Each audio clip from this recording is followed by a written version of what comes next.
Hello everybody, this is 4x11GD. I am going to go ahead and start a Serpent's Trench gold find tutorial. Since they got that 1.5 times gold find for these events every 2 days, I've been going through and checking out various maps to see if they're better than Admar's Dungeon.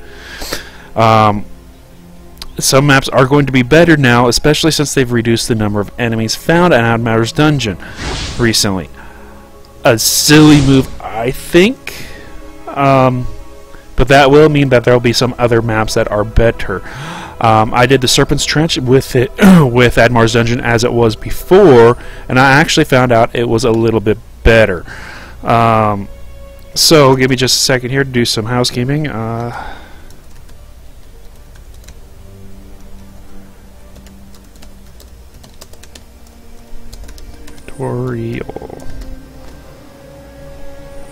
So I'm gonna give you guys some numbers here just to keep in mind on this. All right, pull up my spreadsheet.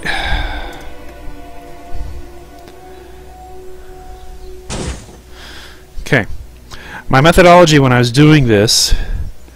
Where's it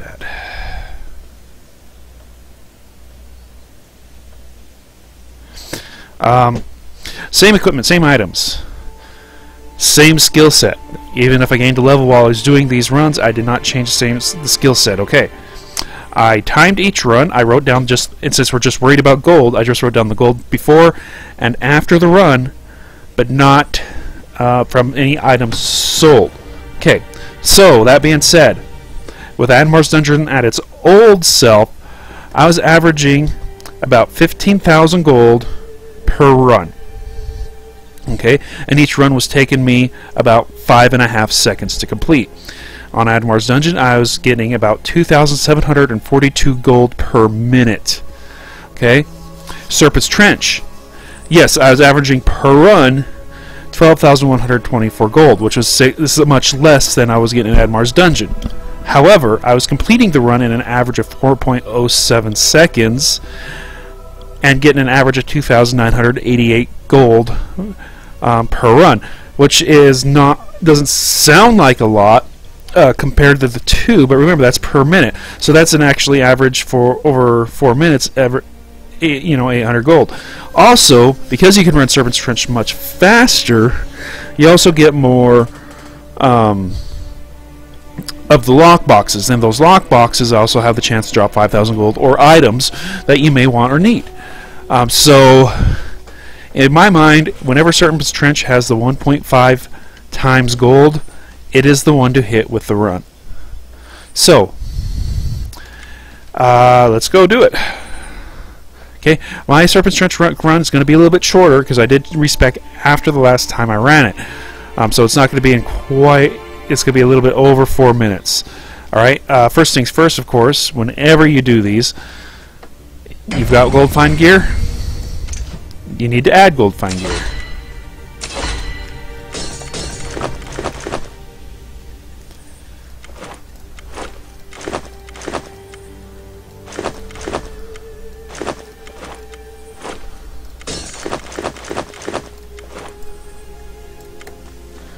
So, I hate these random friend requests.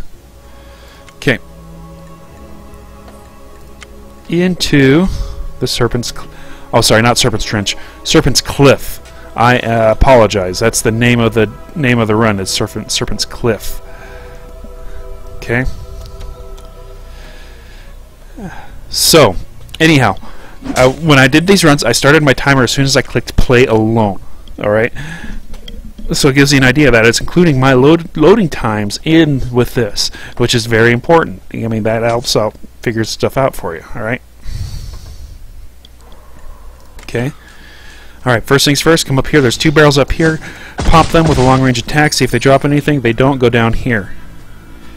All right. Same deal. Long-range attack. If you have it refilled, or something that'll take them all out. Come up here. All right. Run through these guys. And there'll be a serpent that pops up here. Wait for him to pop him, take him out. Don't worry about the other enemies yet. Just grab your item and come up, continue on up here.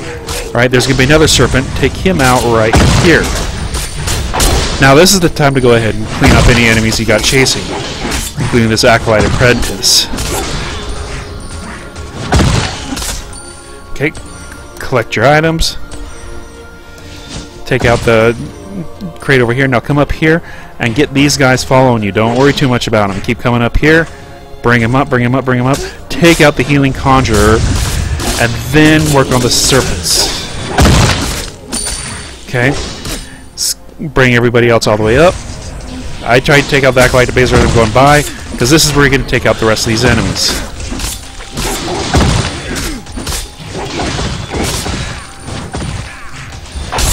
Alright, once everybody's dead, go as close to it as possible. You don't necessarily have to take out those long-range attackers right away. I mean, they're not strong enough to go. You come down here. Okay, there's 2 barrels here and 2 barrels there.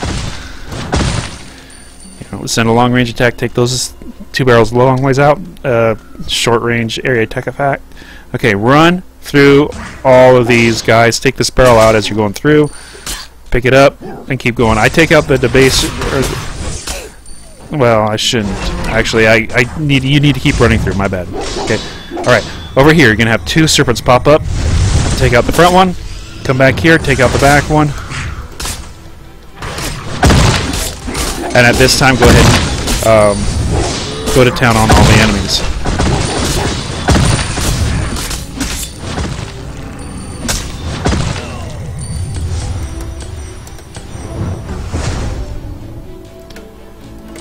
Okay, come up here. Take out Cicera Ix and any other enemies that are close by. Don't worry about the long-range attackers yet. Just grab the items and go. Come down here. Keep running. There's 2 serpents that'll pop up. Don't worry about them just yet. Come all the way down and take out the Healing Conjurer. Okay, this is the point to take out all these enemies with extreme prejudice. Okay. That includes these wrong rage guys too now, and especially this Fire Conjurer, because he'll just keep popping those fire things up. Okay, don't worry about those two smaller ones. Come down here, take out those 2 barrels, and there's 3 barrels over here. Actually, I've already taken them out. Multiplayer on this level is really, quite honestly, just about the same, except what you can do is because of where all the enemies are, all you'll be doing is killing the enemies faster. There's no real good areas to grab and drag them near you to make this run faster like there are in Admar Dungeon. Okay, I take out these guys as I come through here because there's just a lot of barrels, and odds are you will be dropping a couple items as you open them up. Okay, run through both of these guys and get them coming to chase you. Get everybody benched up, kill them out with area effect attacks, and finally come down here. Get Lemmy going. Go ahead and take out a couple of these barrels here while you're waiting for the Golden Serpent to pop up. Go through here, start taking out the Golden Serpent as quickly as you can. If you get lucky, like I just did, and kill him completely before he drops down below the ground, then continue on through and grab the rest of the barrels. Otherwise, when he pops down into the ground, that's your cue to go running out after the barrels. Do not worry about his little sidekicks there. They do not drop gold. The only thing they'll drop is experience, and you're not worried about experience, okay? Now, I hit my timer as soon as I hit return to town right there. Okay. I was averaging 4 minutes per run doing it that way. Okay? So, alright, that is my tutorial. Now, you only get I've never gotten anything more than a full screen full of items there. So you can actually run that run twice back to back if you've got 2 full inventory spaces like I do, or as many inventory spaces as you have to run it back to back, and actually increase your gold per minute if you count your time spent in town, which actually you should, because that really does count. So anyhow, if that run started at about 9,000 gold, I got about my 12 to 13,000 for that run.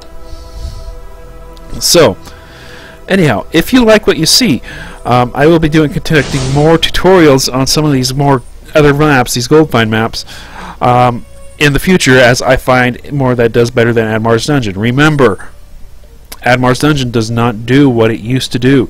It's going to do significantly less, though I will figure it out with Admar's Dungeon for you guys. Just keep watching my YouTube channel, my Twitch.tv, or Twitter. I post my findings on the Rumble forums, Rumble Games forums. So look for the KingsRoad official Rumbles. You can find my postings there as well. So again, this is 4X. You like what you see? Please subscribe to me. Twitch, Twitter, and YouTube.